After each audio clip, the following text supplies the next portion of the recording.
Are you a parent who needs support for being your child's teacher? Do you need some encouragement as you facilitate your child's learning at home and everywhere else?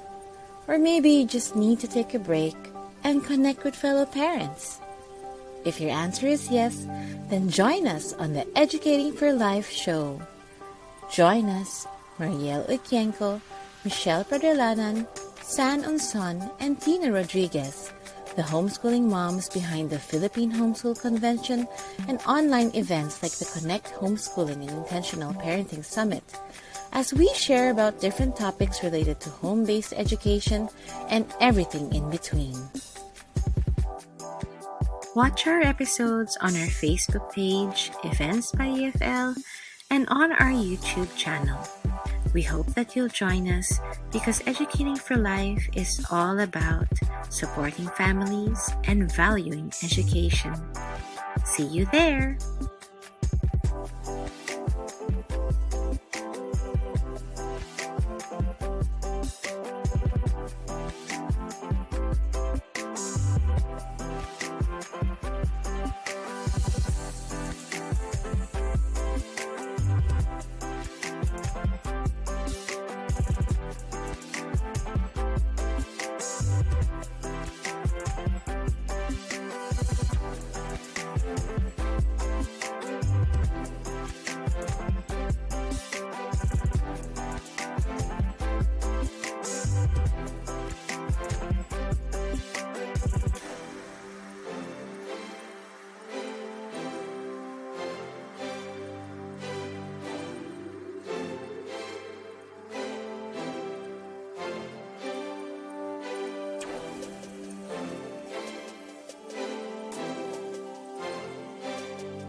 Hello, hello. Good evening, everybody, and welcome to the Educating for Life show. My name is Tina Rodriguez, and I am very, very, very happy to be here with all of you tonight. So, if you are watching for the first time, please let us know in the comments if this is your first time, especially since we have just partnered recently with the Asian Parent Philippines. So, for those of you who are watching on the Asian Parent Philippines Facebook page, thank you so much for joining us tonight. Ayan. So, hello, hello. Thank you for joining us, Ate Lakshmi of the Homeschool Association of the Philippine Islands. San Unsan is here. Thank you so much. So let us know if this is your first time, or just let us know where you're watching from. No? And if you are excited for this session, just as I am, I invite you to share this with your friends, even if they're not homeschooling, because our topic tonight is very, very important for all of us. And I believe it is really something that is not really discussed by a lot of people, but it's something that should be discussed, no? And if you watched our trailer, na, my trailer, trailer, whatever you call it, trailer teaser, okay, we're actually going to cover homeschooling through anxious times. All right.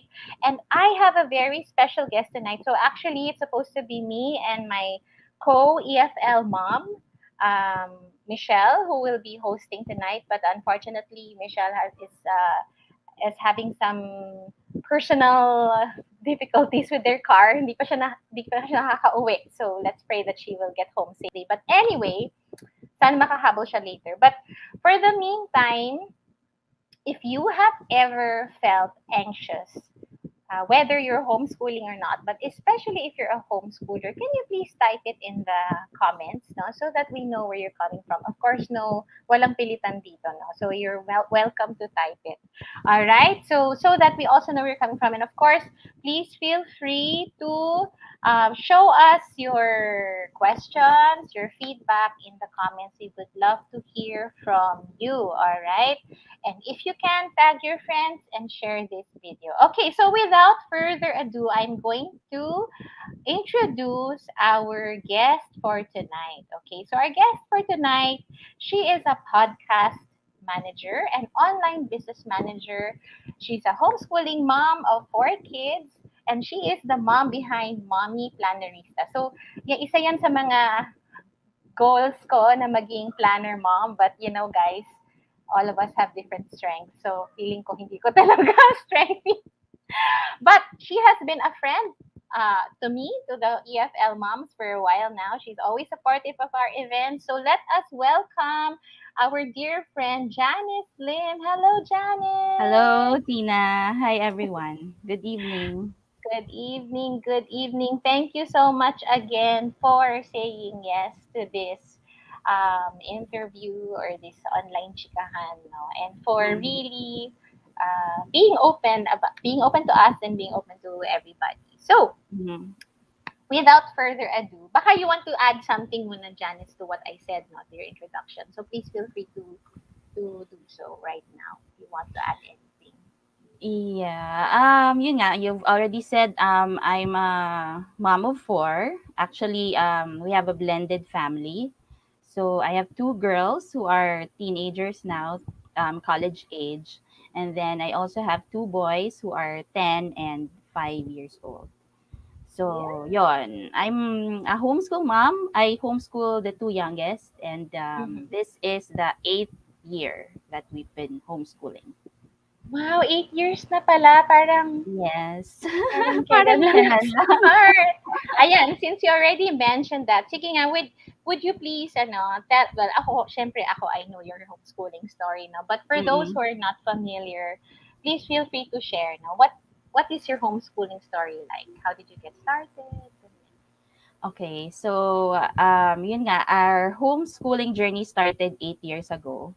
But during that time, my oldest two were already in traditional school. So, prior to that year, I had no idea about homeschooling at Mhm. all. So, when my girls became around 3 or 4 years old na, ang alam ko lang traditional school. Kasi yun lang naman yung ano eh, doon lang ako na-expose. So, Yeah. lahat ng friends ko, relatives, everybody, yun lang din ang alam nila, traditional school. So, sa traditional school ko rin sila pinasok.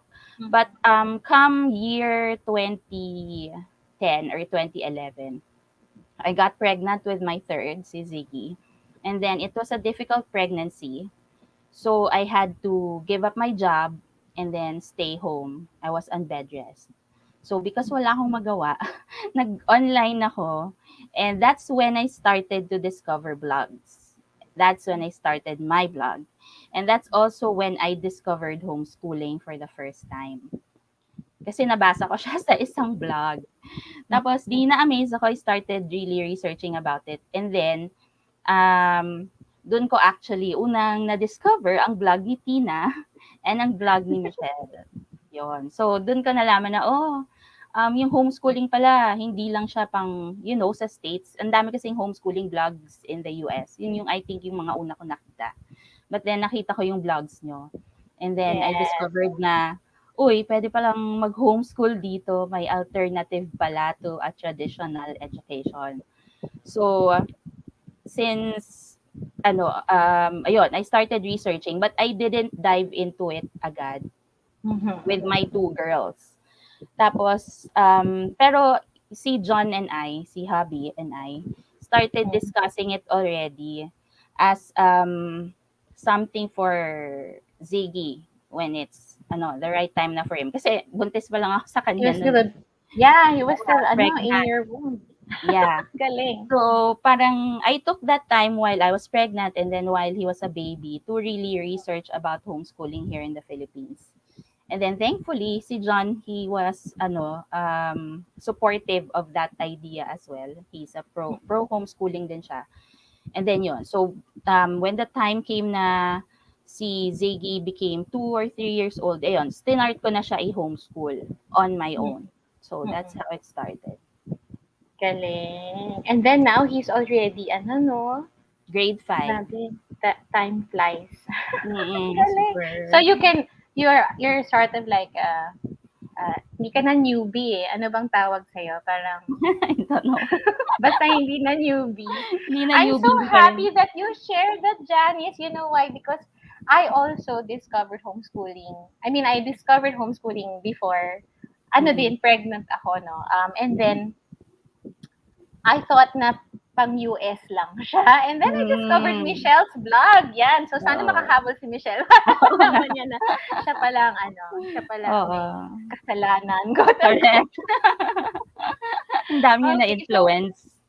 Yeah, tapos ngayon, you're the one naman sharing about homeschooling. Then I see it on your social media, no? So it's like ganun naman yata tayo. I mean, we want to share din to help moms and families and parents, no? And I think even now na pandemic, I think there might be still a lot of people considering homeschooling maybe next year, no? Kasi nag-start na yung school year. But, so, yon.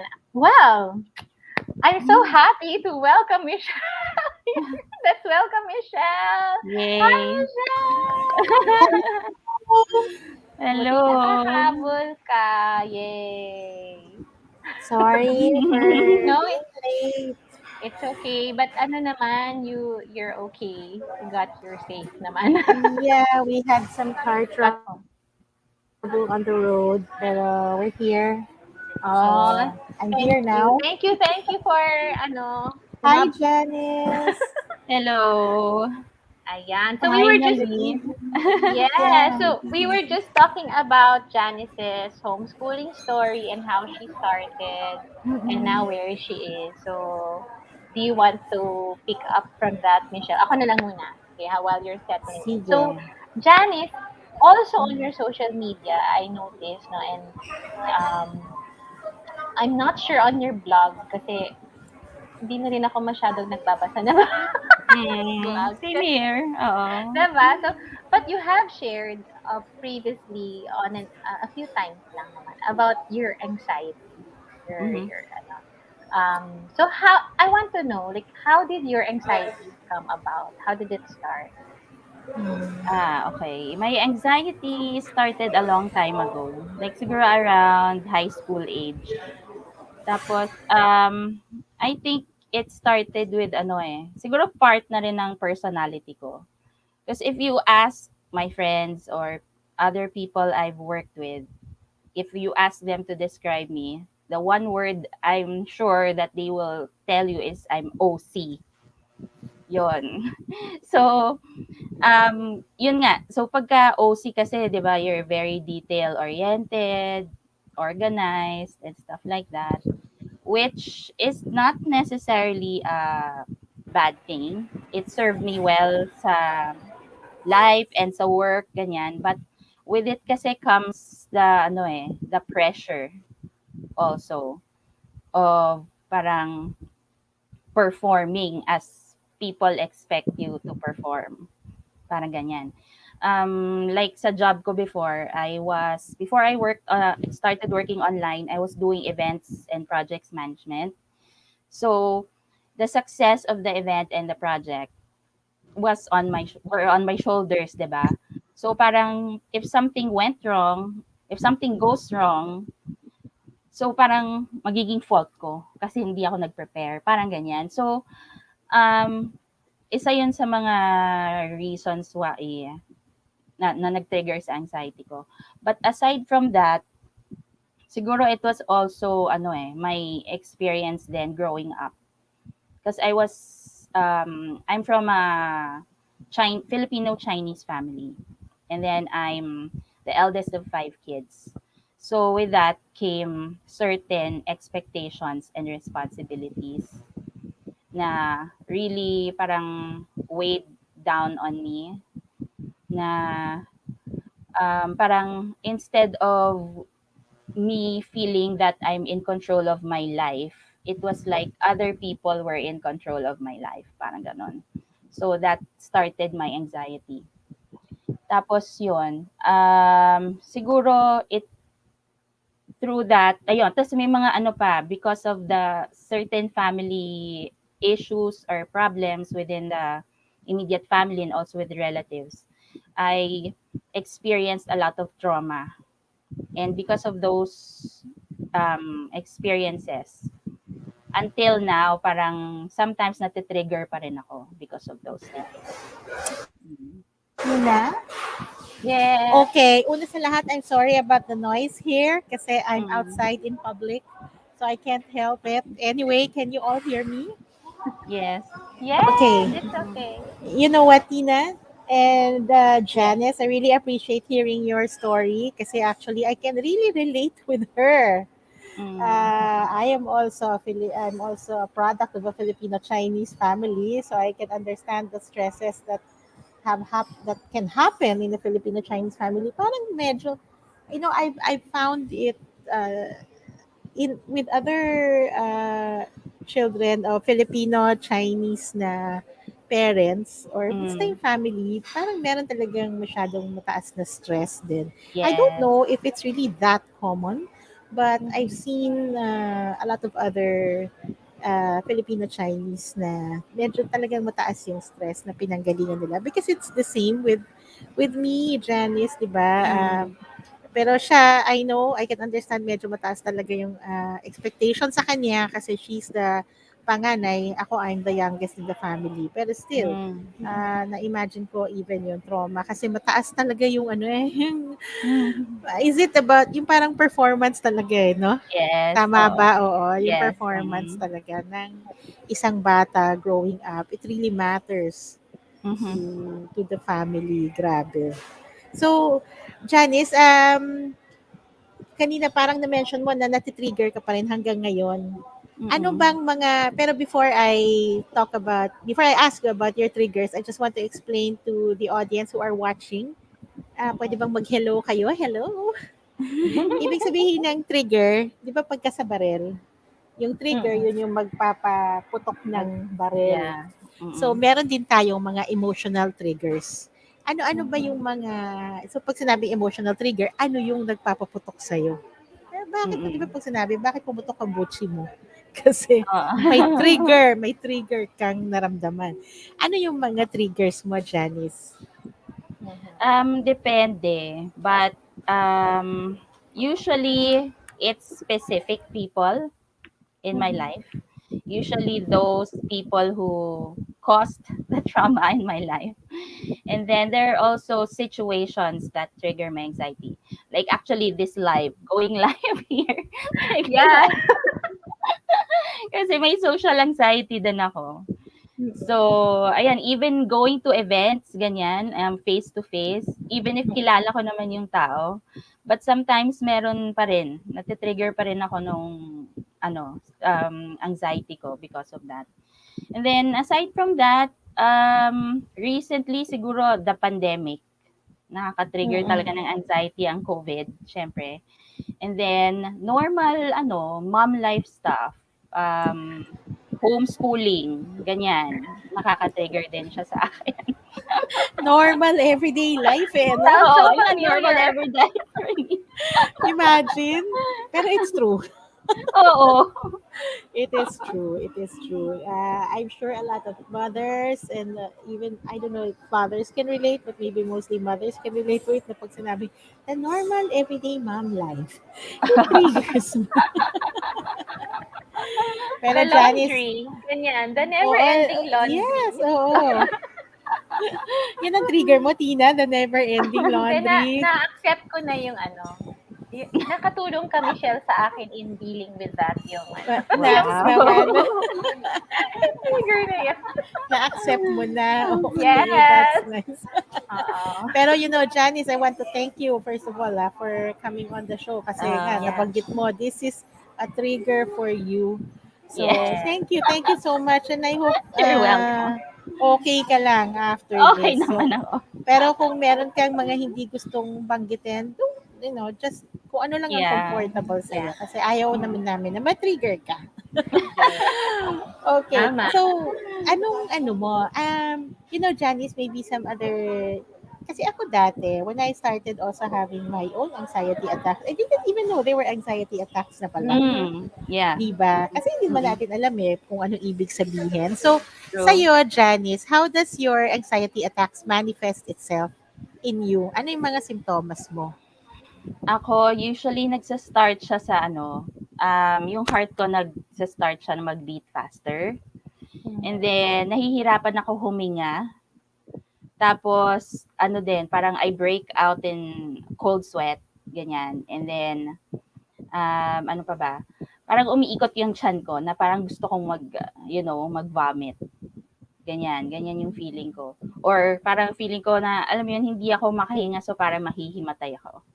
Yun yung mga medyo worst symptoms na. But I don't get those naman often, yung parang mahihimatay na ako or something. Usually it's the racing heart and difficulty of breathing. Oh, wow. Because earlier you said it's the everyday mom life. So everyday you experience it. The racing heart, I've learned naman to manage it na. Because I've had anxiety since I was in high school. So I've learned to parang anticipate if magiging anxious ako. And I've also learned some coping mechanisms then that work for me. So, Ang galing naman, yeah. I don't get anxious naman every single moment of every day. mahirap na yun kung gano'n. Oo. Diba? So, could you, since nabanggit mo na rin yung coping mechanisms mo, can you share a bit with our audience kung ano ginagawa mo, how do you cope with it? Yun. Actually, maraming coping mechanisms. And yung whatever works for me may not necessarily work for other people. But I would say the most important thing for someone to do, lalo na kung parang bago pa siya sa feeling ng anxiety, is to acknowledge it and accept the feeling. Kasi you can't help how you feel So, acknowledge it and accept it kasi there's a reason for that feeling. And if you don't acknowledge and accept your anxiety, how are you gonna move forward to healing yourself? So, yun muna yung first step for me. And then, know and understand your triggers. Yun. Kasi if you know your triggers, eventually ma-anticipate mo na siya eh. Like ngayon, I knew matitrigger ako ng live na to. So kanina nagbe-breathing exercises na ako before this. So yun, at least makaka-cope ako better kasi prepared na ako, parang ganun. Tapos yun, ayun, nabanggit ko yung breathing exercises. I do that not only whenever I feel anxious, but it's a practice na that I do every day. So I meditate, yan. May fina-follow ako na podcasts na purely for meditation siya. So my breathing exercises, ganyan. So I do that. Tapos, what else? I also do parang grounding. Yung pag na-anxious ka, kasi di ba parang pag anxious ka, your brain can't stop thinking eh. You can't control it. Basta parang nag-overdrive yung brain mo. So, in order to stop that, you have to do something to help you stay focus on the now. Kasi pag nag-anxious ka, parang iniisip mo na, oh, what if ganito mangyari? What if ganito? Parang future, ganyan, na something wrong will happen. So, yung grounding, it will help you parang be in the present. Yan. So, may grounding techniques. Tapos, aside from that, sometimes I just, distract myself. Manonood ako ng TV, or makikinig ng podcast, magbabasa, or sometimes, pag gusto ko lang ilabas yung emotion, I sing. Yan. So, pag kumakanta ako dito, alam mo na yun. Sabayan kita. Nice one. Yan pala yun. Oo Ako nga. talagang meron din Oo. akong hidden inside. Kasi I've been singing a lot lately. Yung nagugulat na lang yung nanay ko, yung kumakanta ako sa kitchen. Okay ka lang ba?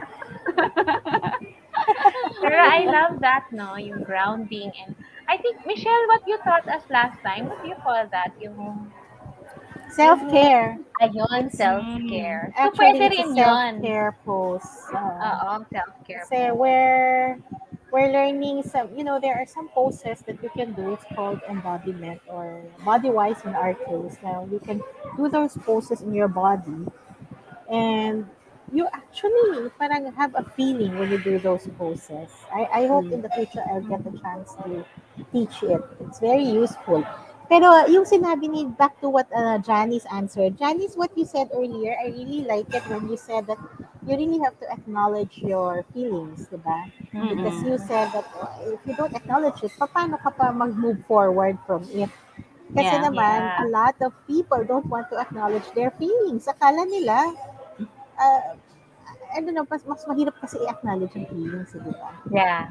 Lalo na, especially kung let's say galing sa ating kabataan, hindi natin na-recognize yung mga feelings natin. Would you believe kahit na yung mga adults na hindi nila ma-recognize? Why? Parang I feel bad, but what is it, di ba? Yeah. And once you're able to name your feeling, naming it validates it. So, when yung sinabi ni Janice kanina that she's recognizing her feelings, she's validating herself, and it actually helps.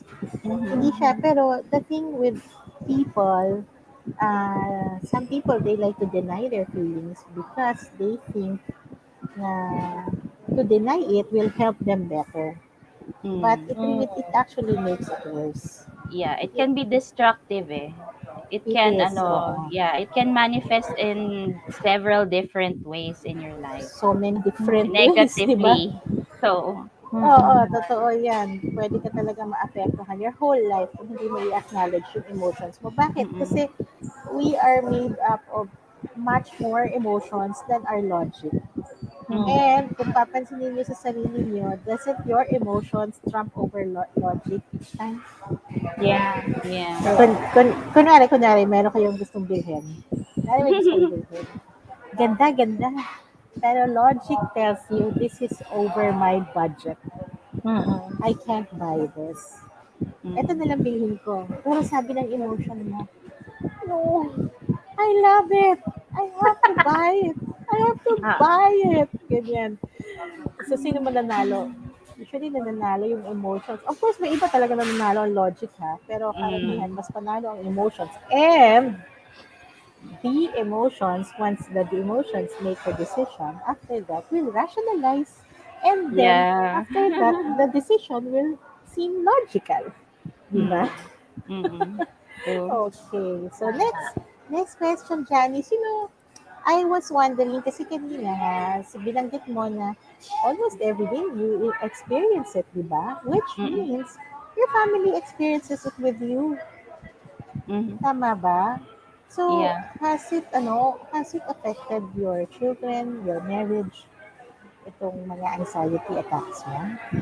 Um, Siguro yung two older kids ko, since they were young before, nung parang nagkakaroon pa ako ng major anxiety attacks, hindi pa sila aware eh, kasi bata pa sila.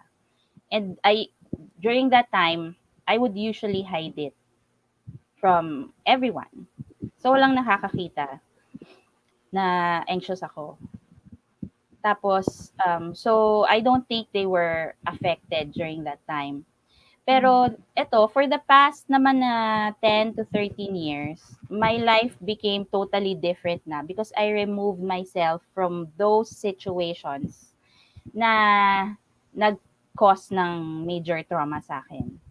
Mhm. So, I guess you can say my life is better now. So, I don't get anxious as often. Yung anxious na na parang debilitating anxiety. So, if may anxiety man ako ngayon every day, it's manageable and you can barely notice it. So I wouldn't say na it affects my family that much except na lang dun sa mga major na na anxiety attacks talaga. Like the one I had earlier this year around May. Yon talaga. I would say that naka-apekto yon. Yeah. Alam mo, natutuwa naman ako sa sinabi ni Janice kanina. Tina, did you notice? She said, she said, I removed myself Remove herself. from the things that cause me so much anxiety. So, which Yeah. means, Janice, you took control of the situation.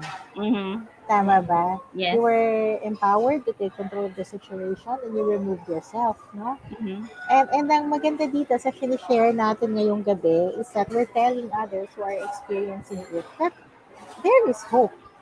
Yeah. No? Yeah. There is Oo. always hope because there's help to be found. Ikaw ba, Mm. Yeah. Janice, did you actually seek professional help? Yes, I did. But it wasn't until a few years ago lang eh. Before, hindi pa ako masyadong aware na parang disorder siya, parang gano'n. Mhm. Nung una inisip ko, I was just born like this, na worry-wart. Mm. I worry about a lot of things. So, parang normal na sa akin yun, ganyan. But, siguro around late 20s, dun nga, during the time na parang sobrang gulo-gulo na ng life ko, dun nagkaroon ako ng major anxiety attacks. Dun ko na-realize na, oh, this is not just normal worrying, na Mm-mm. I had to do something about it. But Mm-mm. at that time, hindi pa rin ako nag-seek ng professional help. Ang ginawa ko nga, yun nga, was I decided to remove myself from the situation that was causing Mm-mm. me trauma. And yun, nakahelp naman yun. But eventually, since may mga nagte-trigger pa rin kasi sa akin every so often, I decided to seek na professional help. Yeah. And yun, but even so, since hindi naman often yung tawag na to, yung attacks. Yung Mm-mm. professional help na yun, it's just more of parang therapy, talking to the person, ganyan, Mm-mm. letting out my feelings and all. Although, recently, ito yung most recent major attack ko nung May, yun, talagang I had to um, allow myself to accept medication na. Mm-mm. Yun. It was this May lang. Yeah. Mm. Actually, ako, Tina, and Janice, since more than 10 years na Mm. I've seen a psychotherapist on and off. Aside from my sister who herself is a psychotherapist, She also refers me to other psychotherapists that she knows. Kasi hindi naman lahat masasabi ko sa kanya. And ang laking Mm. tulong din talaga sa growth ko na meron ako Yeah. talagang nakakausap. Kaya nga, there's always hope.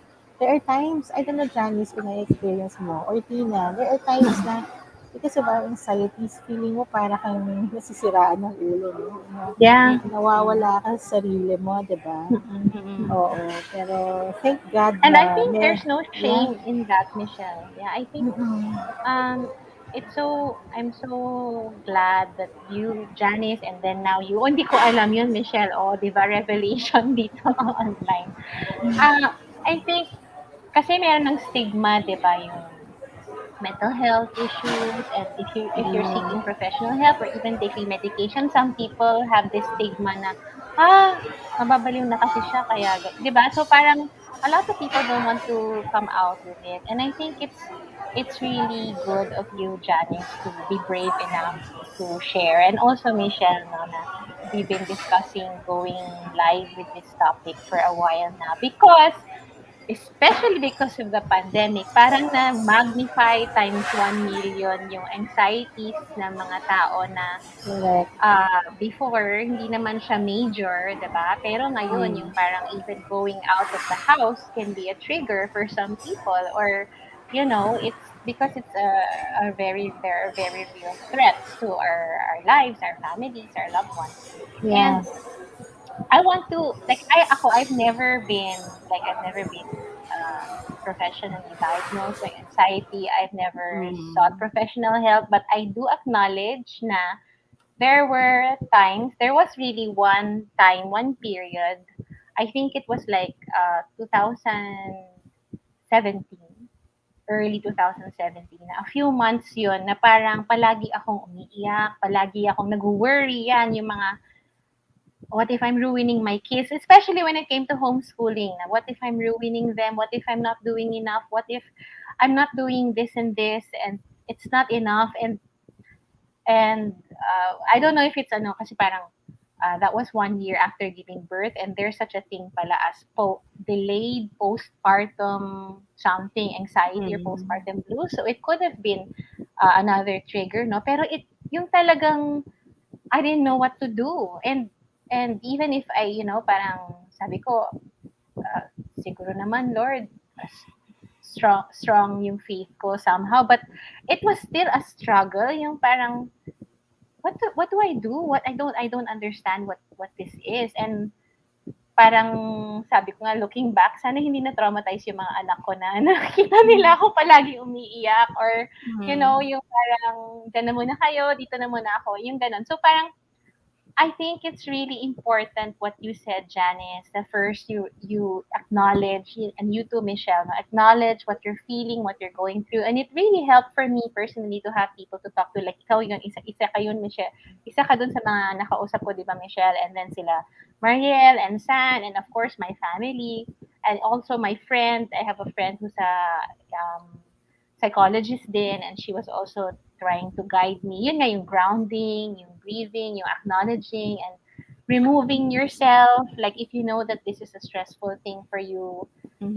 and I think a lot of us now, whether you're homeschooling or not, these are the things that we need to cope with what's going on around us, no, yung pandemic now. And, there might be somebody out there who feels na am I going crazy or something, or parang is there something wrong.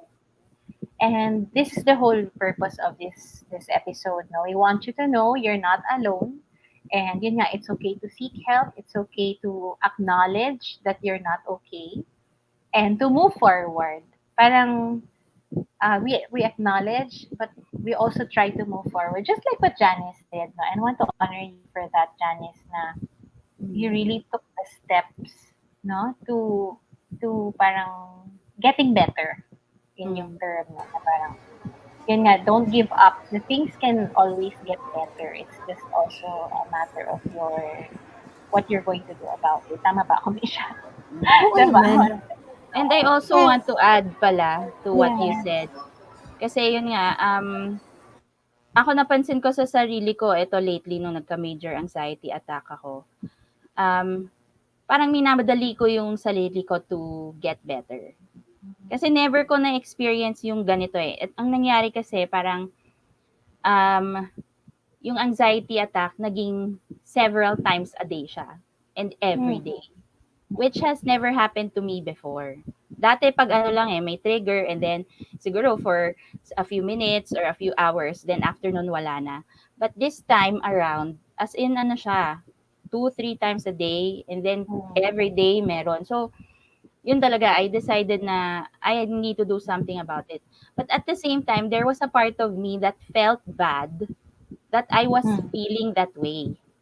Na parang nagigilty ako na why am I feeling this way? Samantalang all these years, I was able to control na my anxiety or manage my anxiety. And then ngayon, ba't hindi ko siya magawa on my own? So, yun yung parang guilt feeling that I had. And naiinis ako kung bakit hindi ko magawa. So, I would just like to say to everyone experiencing the same thing, to try and be gentle with yourself. Kasi yung healing your anxiety, it's not instant eh. It's a process, it's a journey. So even now, ilang months na I'm still taking my meds. And yun nga, I was asking my doctor, kailan ba to matatapos? Kasi gusto ko na ayoko na siyang i-take. Tapos nalaman ko, hindi pala siya pwedeng ganyan-ganyan lang stop.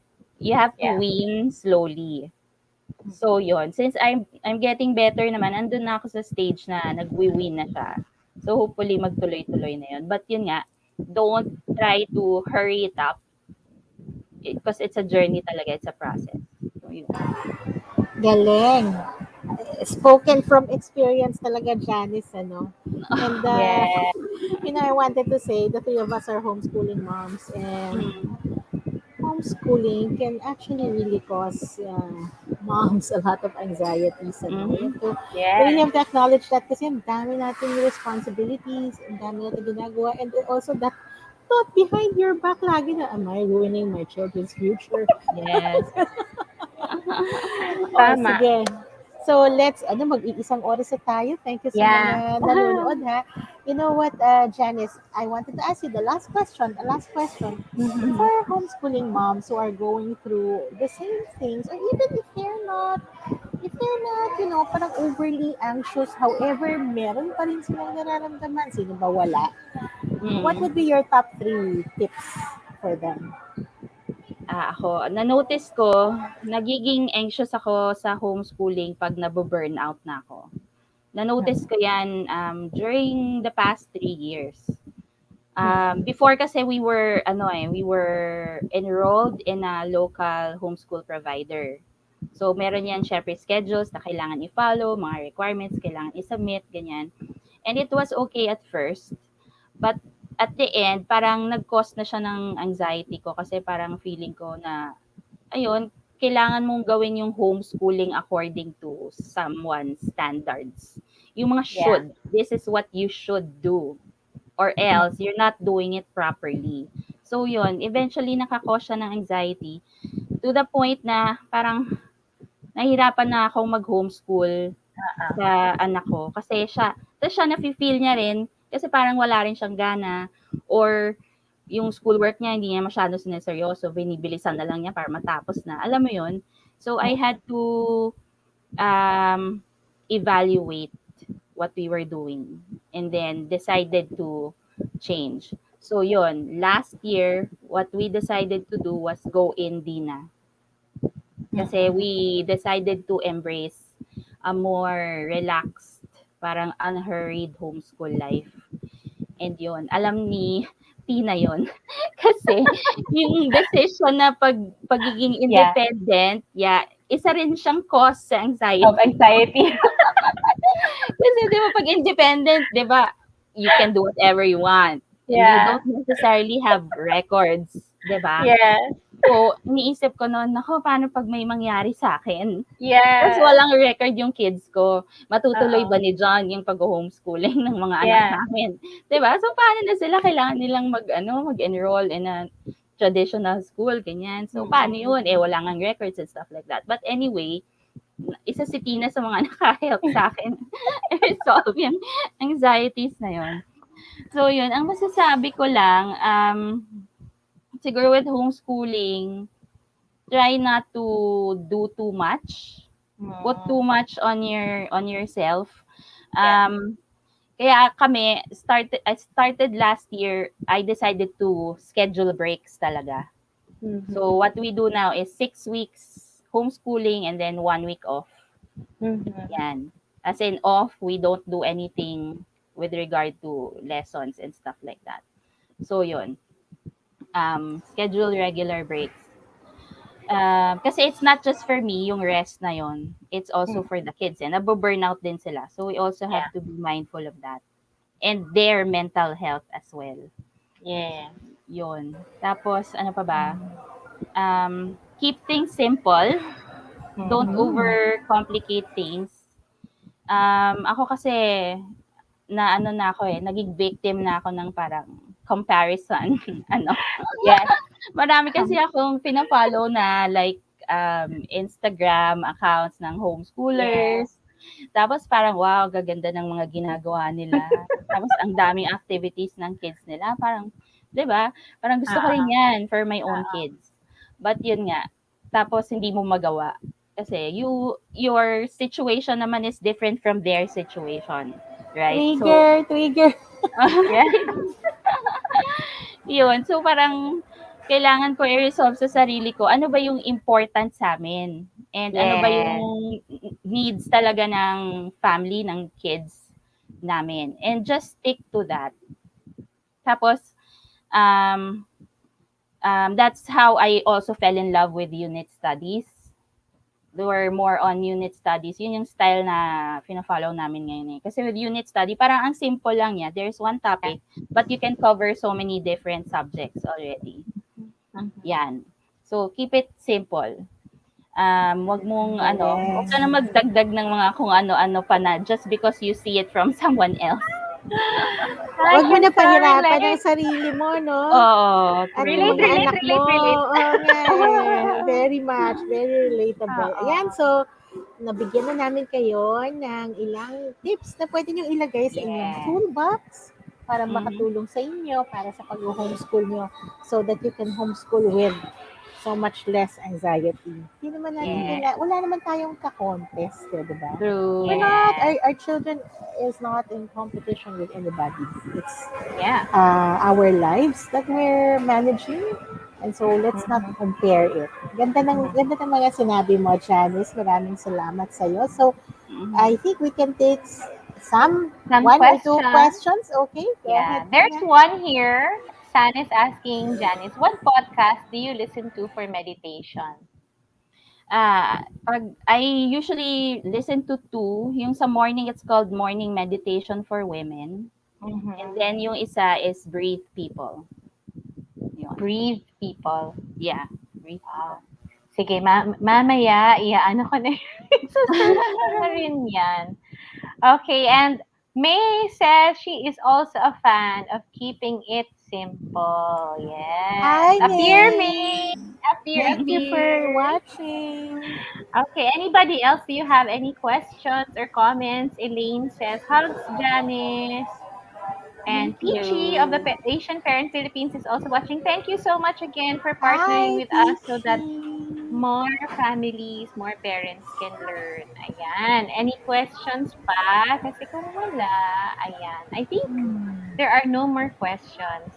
San also says, unit studies are love. Ayan. Yeah. Ayan. So, hey. Thank you so much, everybody, for joining us tonight. If you have just joined, you can always watch the replay as we are winding down now. But before we do, we want to invite you to please, you can follow Janice on Facebook and Instagram at Mommy Plannerista. Yan. Okay, so if you want to be inspired with Janice's planning posts, ako inspired pero hanggang inspired lang, guys. Sorry.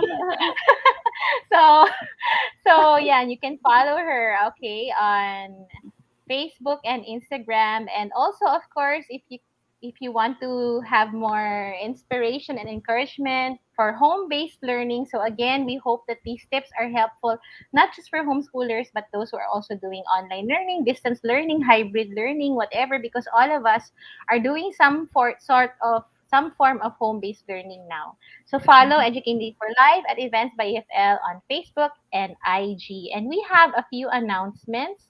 Um, First of all, our fellow moms from Educating for Life, San and Marielle, they have a preschool, starting your preschool homeschool online program, which starts tomorrow. This is parang an online what do you call this workshop, no, it's an ongoing workshop. It's November 13 to December 11. If you want to know more about it, please do visit thelearningbasket.com, and you'll see all the details there, the access to the videos that you will get. I highly recommend this if you have a preschooler, okay? But even if you don't, if you're curious or you're planning, like Janice was before, buntis pa lang siya, nagpa-plan na siya to homeschool, no? Visit thelearningbasket.com. All right. And also another announcement, at the upcoming feast conference. Ayan, there's a feast conference coming up. There will be some classes about learning. So merong what is the best school for your child? So that's by Brother Bo Sanchez and Alvin Barcelona. So they'll be talking about yung online schooling, homeschooling, different ways to learn, no? So check that out if you want. Go to feastconference.com. My husband and I will also be speaking. We'll be talking about family prayer time. And there are also other parenting talks, like from Alan and Maribel Janicio. So they were our speakers before in our CHIPS event last year. So they will be talking about raising successful kids without overparenting. So check out peaceconference.com to know more. Okay, so we have our next episode. That's our last announcement. Our next episode will be about how to manage anxiety as a homeschooling family. So meron na kayong preview dito at this episode, but late in the next episode, mas what's the term ba, Michelle? Mas in-depth, no? Mas in-depth yung Yeah. discussion. And maybe you want Please to, pray for me. yeah. Si Michelle lang yan, and hopefully with a special guest that we will announce on. Hopefully, Yes, we will announce on content. social media later on. No? Mhm. So please do join us. That will be on November 26th, 8:30 p.m. Again, here on our page, on the Asian Parent Philippines page also, if they'll be able to accommodate us, and on our YouTube channel. So again, thank you to our media partners, 360 Logic Solution and the Asian Parent Philippines.